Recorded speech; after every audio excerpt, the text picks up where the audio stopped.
I wasn't ready for this announcement. I had 75 students in the classroom. I was in the middle of a lecture. Two people I didn't know started walking down the aisle. They said, "Is Dr. Rolls here?" And I said, "It's not my birthday, there were balloons." For a minute I thought, one of my students has a birthday and their parents are here to honor them. And then they said, "You've won this award." I've never been taken so completely by surprise. I was totally flabbergasted. It was a sort of disbelief. It's an incredible feeling. I was very honored and overwhelmed. It was just a total surprise and a pleasant surprise. My students loved the fact I was speechless.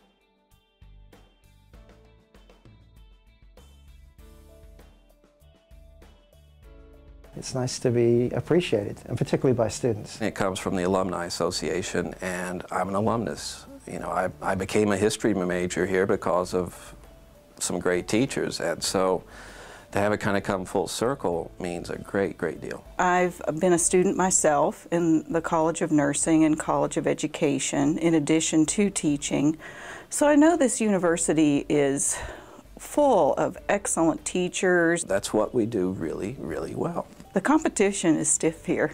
I feel all the time that I've put into teaching students and trying to convey my ideas of dentistry to them, it just culminated in, hey, we really appreciate what you're trying to do for us. It tells me that I am having an impact on students, which I think is great. That's why I teach and what I hope to accomplish. This was just a continuing affirmation of my extended family's dream. They came to the United States with absolutely nothing in their pocket, and they kept saying to me, work with your mind, work with your mind. And eventually my teachers helped me to go to Harvard, and my Harvard professors continued to encourage me, and I eventually became a PhD. And for me, the award is just a chance now to give that same dream to all the students that I touch.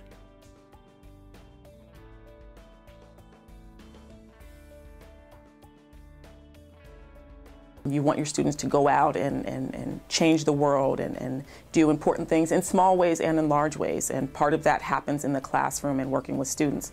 I think research is also a significant component of that. Any great university has to have both of those components, because the research part also forces students to think in a critical manner. You're certainly not born a researcher, so you have to have the foundation and background to build those skills, and that's what teachers do. When I prepare a lecture, I research so much of the material and put it down on paper.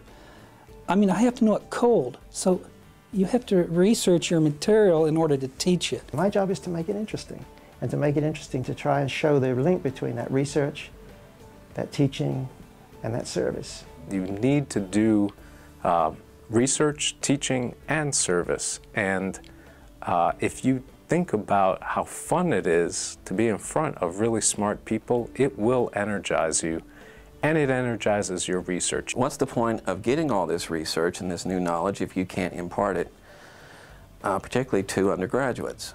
Because they're the ones who are going to have to try and figure out what we're going to do with this world real soon.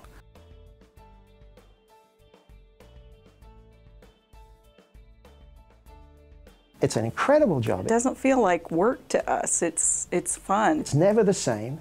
I teach the same class number a lot of times. Okay? I never teach the same class, because a class is not about me or the students. It's about both of us setting up a chemistry together.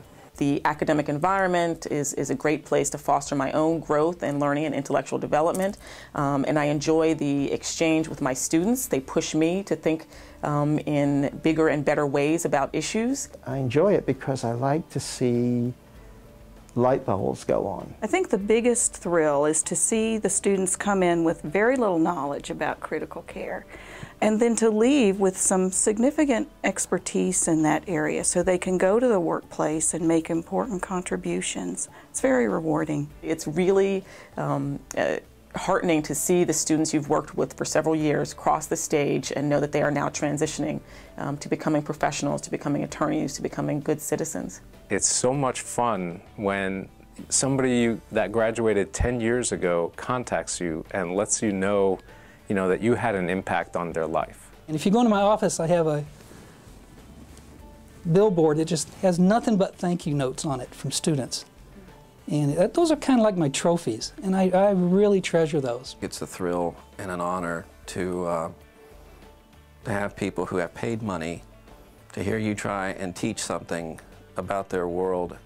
It's a privilege. One of the things that I really love about my students here at UK is their eagerness and their desire to learn, both just as a matter of being in an educational institution, they want to learn and obtain information, but they're also interested in thinking about new ways and issues that face Kentucky and how they might improve conditions in Kentucky. They work hard, they're intelligent, they're caring. I've been at Harvard, Penn State, Tulane, Emory. The students here are every bit as bright, they're hardworking, and they're just an incredible, unpretentious group, and the parents here have done an incredible job of raising wonderful children, and it's just an honor for me to be able to teach their children.